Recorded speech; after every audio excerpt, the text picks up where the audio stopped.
প্রিয় নবম দশম শ্রেণীর শিক্ষার্থী বন্ধুরা, তোমাদের জন্য আবারও চলে আসলাম ইসলাম ও নৈতিক শিক্ষা বইয়ের আরও একটা ক্লাস নিয়ে। এই ক্লাসে তোমাদের প্রথম অধ্যায়ের গুরুত্বপূর্ণ প্রশ্নের উত্তর আলোচনা করব, পাঠ 7 থেকে যতদূর পারি। তো 6-এর একটু বাদ আছে, ওটা একটু বলে নেই। কাফির কাকে বলে? যে ব্যক্তি কুফরে লিপ্ত হয় তাকে বলা হয় কাফির। তোমরা অবশ্যই মনে রাখবে। কোনো ব্যক্তি যদি ইসলামের কোনো মৌলিক বিষয় অবিশ্বাস করে তখন তাকে বলা হয় কাফির। ওকে। কুফর হলো ইমানের বিপরীত। ইসলামের মৌলিক বিষয়গুলোতে বিশ্বাসের নাম হলো ইমান। যাই হোক, এখন আমরা পড়ব হচ্ছে শিরক কাকে বলে। শিরক কাকে বলে?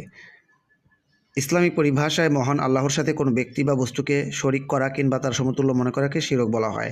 যে ব্যক্তি শিরক করে তাকে কিন্তু মুশরিক বলে। ঠিক আছে? যাই হোক, তোমরা অবশ্যই মনে রাখবে। আর শিরক অর্থ অংশীদার সাব্যস্ত করা, একাধিক স্রষ্টা বা উপাস্যে বিশ্বাস করা। এখন আমরা শিখব হচ্ছে নিফাক অর্থ কী। নিফাক শব্দের অর্থ ভণ্ডামি, কপটতা, দ্বিমুখী ভাব, ধোঁকাবাজি, প্রতারণা ইত্যাদি। যদি প্রশ্ন আসে যে শিক্ষার্থী বন্ধুরা, নিফাক কাকে বলে?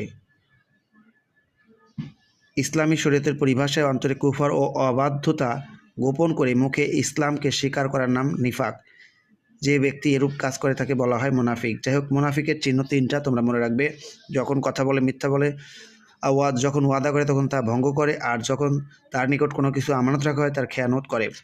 এরপরে রিসালাত অর্থ কী? রিসালাত অর্থ বার্তা, চিঠি, পয়গাম, সংবাদ বা কোনো ভালো কাজের দায়িত্ব বহন করা। রিসালাত কাকে বলে?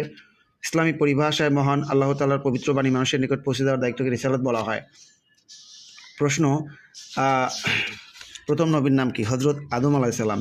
শেষ নবীর নাম কি? হজরত মুহাম্মদ সাল্লাল্লাহু আলাইহি সাল্লাম। নবুয়তের ধারার পরিসমাপ্তি হয় কোন নবীর মাধ্যমে? হজরত মুহাম্মদ সাল্লাল্লাহু আলাইহি সাল্লামের মাধ্যমে। এরপরে প্রশ্ন হচ্ছে কিতাব শব্দের অর্থ। কিতাব শব্দের অর্থ হচ্ছে লিপিবদ্ধ বা লিখিত বস্তু। আচ্ছা, আসমানি কিতাব হলো এমন গ্রন্থ যা আল্লাহ তাআলার থেকে অবতীর্ণ হয়েছে।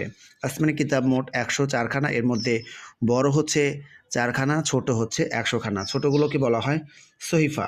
শিক্ষার্থী বন্ধুরা, এরপরে আমরা রয়েছি এই সহিফাগুলোকে নাজিল করা হয় কোন কোন প্রসিদ্ধ রাসূলের উপর। তাওরাত কিতাবটা নাজিল হয় হচ্ছে হজরত মূসা আলাইহিস সালামের উপর। এরপর হজরত দাউদ আলাইহিস সালামের উপরে জাবুর কিতাব নাজিল করা হয়। হজরত ঈসা আলাইহিস সালামের উপর ইনজিল কিতাব নাজিল করা হয়।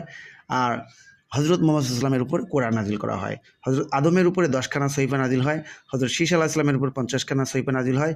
হজরত ইব্রাহিম আলাইহিস সালামের উপর 10খানা এবং হজরত ইদ্রিস আলাইহিস সালামের উপরে 30খানা সহিফা নাজিল হয়। পরবর্তীতে আরও সুন্দর করে ক্লাস বানিয়ে দিচ্ছি, সবাই ক্লাসগুলো অবশ্যই মনোযোগ সহকারে করবে।